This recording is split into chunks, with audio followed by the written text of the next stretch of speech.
Question number 11 দিয়েছে ত্রিকোণমিতি থেকে, যেখানে বলেছে sine 43 degree multiplied by cos 47 plus cos 43 multiplied by sine 47 এর মান কত হবে। তো এইটা যারা ত্রিকোণমিতির বেসিক জ্ঞান আছে তারা অ্যান্সার দেখেই বলে দেবে যে এটা সাইন স্কোয়ার থিটা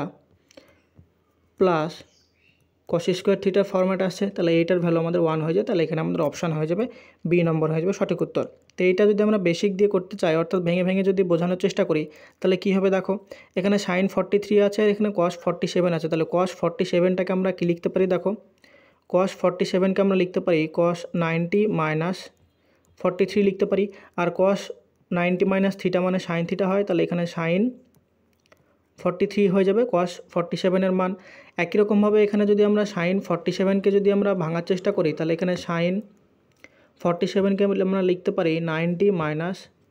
43 যদি লিখতে পারি, তাহলে এখানে সাইন 90 মাইনাস থিটা মানে হয়ে যায় কস থিটা, তাহলে এখানে কস 43 হবে।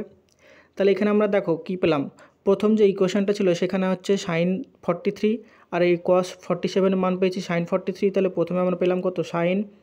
স্কোয়ার 43 হচ্ছে, প্লাস পরের যে পার্টটা আছে অর্থাৎ কস 43 আর এইটার ভ্যালু আমরা কস 43 পেয়েছি, তাহলে এখানে আমরা লিখতে পারি কস স্কোয়ার 43। তাহলে এখানে sine square 43 plus cos square 43 এটা কোন ফর্মেটে আসছে না, এটা আসছে sign square theta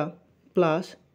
cos square theta is equal to 1 হয়। তাহলে এখানে আমরা থিটার মান যদি 43 বসাই, তাহলে এখানে আমরা পেয়ে যাবো ভ্যালুটা, অ্যান্সারটা হয়ে যাবে 1, যেটা আমাদের option number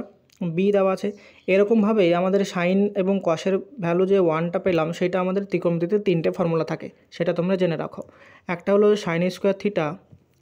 plus cos square theta is equal to 1 হয়, একটা হচ্ছে cosec square theta minus cot square theta is equal to 1 হয়, আর একটা আছে sec square theta minus tan square theta is equal to 1।